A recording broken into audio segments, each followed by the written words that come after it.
Assalamualaikum warahmatullahi wabarakatuh.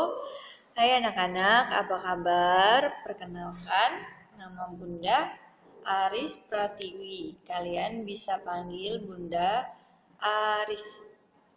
Bunda di SD Islam Cendekia ini diamanahkan sebagai guru TIK, Teknologi Informasi dan Komunikasi. Sederhananya Bunda bakalan ngajarin kalian tentang komputer. Nah, Bunda di pertemuan pertama ini Bunda ingin mengajarkan kalian tentang mesin di sekitar kita.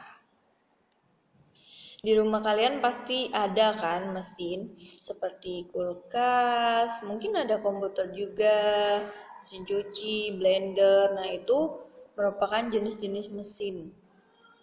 Nah, adapun kompetensi dasar pembelajaran kita hari ini yaitu mengenal teknologi informasi dan komunikasi secara sederhana. Tujuan pembelajarannya melalui presentasi kalian dapat menjelaskan definisi teknologi informasi dan komunikasi. Yang kedua, melalui pengamatan kalian dapat membedakan benda alami dan benda buatan. Kemudian melalui pengamatan kalian dapat mengidentifikasi alat-alat yang digunakan dalam teknologi informasi. Yang selanjutnya melalui presentasi kalian dapat mendeskripsikan macam-macam peralatan teknologi komunikasi. Nah, apa itu TIK? TIK adalah singkatan dari Teknologi, Informasi, dan Komunikasi. TIK adalah ilmu pengetahuan dan teknologi secara umum yang berhubungan dengan pengambilan, pengumpulan, pengelolaan, penyimpanan, dan penyebaran informasi. Secara sederhananya, teknologi itu berhubungan dengan alat atau mesin, sedangkan informasi itu berhubungan dengan apa yang kita terima. Kemudian kalau komunikasi itu apa yang kita bicarakan, apa yang kita sampaikan. Nah, itu pengertian dari TIK, Teknologi Informasi dan Komunikasi. Nah, sekarang kita belajar tentang peralatan teknologi informasi. Ayo, siapa yang tahu peralatan teknologi informasi atau mesin yang berhubungan dengan informasi? Jadi kalau kita ada mesin itu, kita bisa dapat informasi yang banyak. Contoh peralatan teknologi informasi itu seperti radio. Nah, kalau kita dengar radio, kita akan dapat informasi, misalnya berita, atau perkiraan cuaca, atau kita dapat juga mendengar lagu. Kemudian yang kedua itu peralatan teknologi informasi itu TV. Nah, kalian pasti punya kan TV di rumah. Nah, TV itu merupakan alat teknologi informasi karena kalau kita nonton TV, kita akan dapat informasi. Misalnya kita nonton berita tentang banjir atau tentang virus corona, cara mencegah virus corona. Nah, itu didapat dari TV. Atau kalau kita mau nonton kartun bisa dari TV. Nah, itulah makanya TV itu dikatakan peralatan teknologi informasi. Lalu yang kedua, peralatan teknologi komunikasi.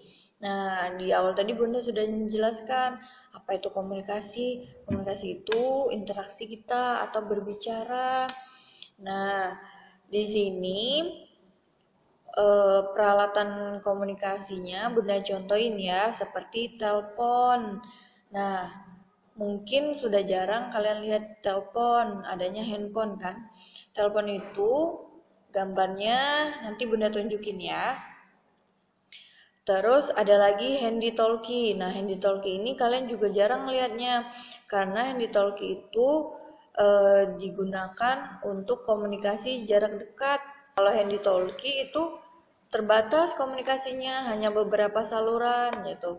Yang sering dipakai cek 1 2 3. Kemudian ada lagi peralatan teknologi informasi dan komunikasi.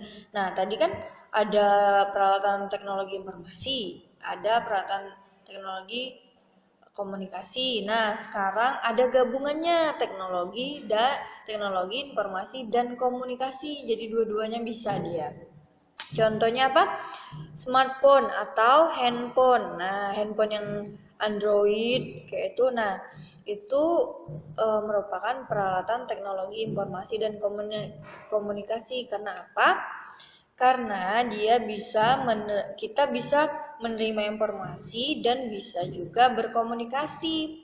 Misalnya kalau kita pakai handphone kan kita bisa searching di internet gitu atau di YouTube, kita mendapatkan informasi. Nah, kalau kita mau nelpon seseorang, mau berbicara kepada seseorang, misalnya teman kita, jadi kita bisa nelpon juga atau bisa video call. Nah, itu makanya smartphone atau handphone itu dikatakan peralatan teknologi informasi dan komunikasi. Selanjutnya yaitu notebook atau laptop, nah atau komputer. Nah, itu juga dikatakan peralatan teknologi informasi dan komunikasi karena kita bisa dapat menerima informasi, juga dapat berkomunikasi menggunakan laptop, komputer atau notebook. Nah, itu sama saja ya. Mungkin hanya itu yang dapat Bunda sampaikan ya. Jangan lupa selalu menjaga kesehatan, menjaga protokol COVID-19. Kalau keluar rumah harus pakai masker ya. Terus ada batuk dan bersin. Kemudian jangan menyentuh muka kalau tangan kalian masih kotor. Jadi tangannya dicuci dulu sampai bersih atau berwudu sekalian. Kemudian jangan berjabat tangan. Lalu hindari keramaian dan jaga jarak ya. Oke, sekian dari Bunda. Wassalamualaikum warahmatullahi wabarakatuh.